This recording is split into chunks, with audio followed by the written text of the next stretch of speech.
This is the story of Maya Lin, architect of memory. How did one architect create two of the most powerful memorials in the United States? As is her habit, architect Maya Lin stayed away from the crowds and the limelight. She stood behind the tinted windows of the Southern Poverty Law Center in Montgomery, Alabama. Outside, hundreds of visitors arrived at the site for the opening of the Civil Rights Memorial, which Lin designed. "I like standing back quietly," Lin said. "You create your message, and then it is out there on its own." Lin's message can be found in the memorial's exhibits. The memorial honors those who died fighting for equality during the Civil Rights Movement. Some visitors reached out to touch the names of loved ones carved into a black granite disc. Their faces were wet with tears. "I'm so thankful," said Sarah Salter, whose husband, Willie Edwards Jr., was killed in Montgomery in 1957. "At last he's being recognized." The Vietnam Veterans Memorial with the Washington Monument in the distance. Remembering Vietnam veterans. 9 years before the opening of the Civil Rights Memorial, Lin had been a senior at Yale University. She sent in the winning design for the Vietnam Veterans Memorial in Washington, D.C. After it was dedicated, angry veterans at first called the stark V-shaped granite wall a black gash of shame. Yet the memorial soon became the most visited monument in the capital. Millions of Americans touched, and were touched by, the more than 58,000 names carved into the stone.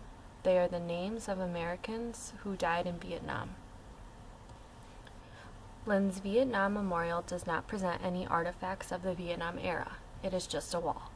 This simple wall, however, helped the United States begin the long process of healing after years of bad feelings over the war. The memorial made it possible for the country to come together and honor those who had served. A different way of looking.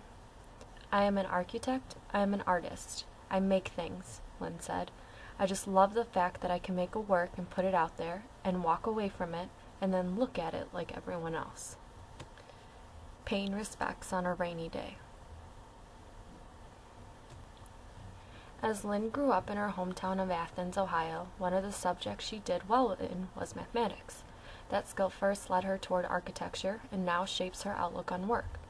"If you present me with a problem, and if I like it and think I can work with it, I'll do it."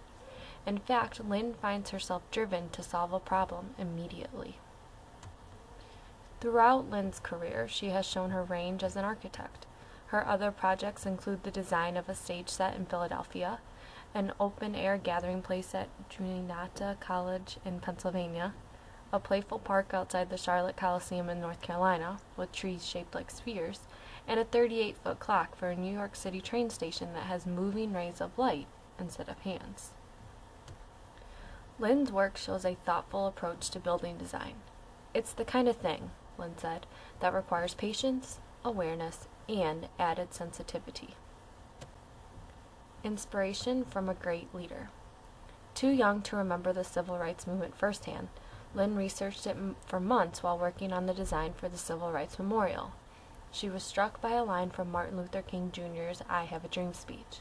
That line said, "We will not be satisfied until justice rolls down like waters and righteousness like a mighty stream." Lin thought the calm, soothing quality of water and its quiet, constant sound would be perfect for the area in front of the center. This is a place to appreciate how far the country has come in its quest for equality and to consider how far it has to go. The words of Martin Luther King Jr. carved on the wall in the background inspired Lin's design. At the Civil Rights Memorial, Sarah Salter touches the name of her husband, who was killed during the Civil Rights Movement. Using King's quote as her theme, Lin designed a granite disc that is 12 feet in diameter. Inscribed on it are the names of 40 freedom fighters and landmark events of the Civil Rights Movement. Behind it, she designed a black granite wall nearly 9 feet high and 39 feet long, also covered by water. King's words were carved into the rock of this wall. "I'm trying to make people become involved with the piece on all levels," Lin said, "with the touch and sound of the water, with the words, with the memories." Memories of the past are very important to Lynn.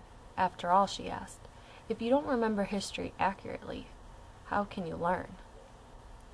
That is our story this week. Maya Lynn. Thanks for tuning in.